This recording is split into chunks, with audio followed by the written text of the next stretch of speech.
नाज़रीन, टंडोला यार शहर ख्वाजा अजमेर कॉलोनी बुनियादी सहूलतन का महरूम बणियल है। वधिक तफ़सील लाइ ॾिसूं था नसीर शाह जी ही रिपोर्ट। टंडोला यार शहर के ख्वाजा अजमेर कॉलोनी में असां बीठा आहियूं, जिते बुनियादी सहूलतूं न पानी जो निकाल है, न घिटियूं ठहियलूं आहिनि, न नालियूं ठहियलूं आहिनि, का बि सहूलत कोन्हे। अचो त उन्हनि खां था पुछूं त उन्हनि जा छा मसइला आहे। तव्हां असां ते को थोरो कोन था करियो।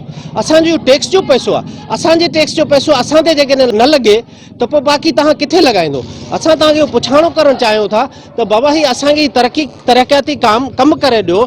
तव्हां अस्पताल में वञो, तव्हांखे कुते जी वैक्सीन कोन थी मिले।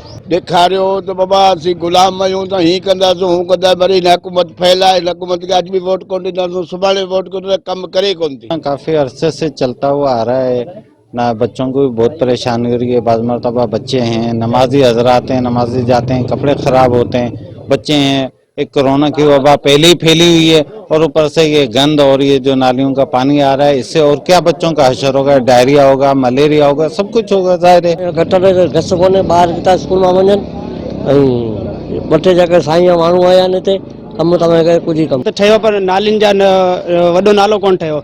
ॿी ॻाल्हि त नालियूं जेके ठहियूं आहिनि उहे उबतड़ वहनि पियूं।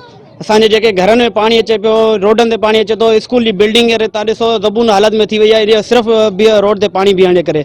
असां सां साईं ज़िया बादशाह 2018 में वाइदा ऐं वचन करे मोहतरमा बेनज़ीर भुट्टो जा कसम ॾेई असांखे वोट वठी वियो। हाणे हेॾां लड़ी बि नथा अचनि।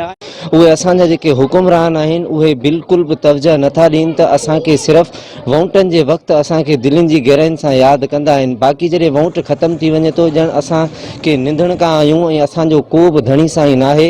ऐं असांजे ही जेके गटर नाला आहिनि इहे बिल्कुलु बंदि थी चुका आहिनि। हिते काफ़ी गवर्नमेंट जूं पार्टियूं आयूं आहिनि ऐं उहे चेक करे वियूं आहिनि त बाबा असां तव्हांजो कमु कंदासीं, पर काफ़ी ॾींहं गुज़री चुका आहिनि, पर को बि उन ई अमल ते को बि रद्द अमल न थी सघियो आहे। कैमरामैन टीम सां गॾु नसीर मोहम्मद शाह, मेहरान टीवी।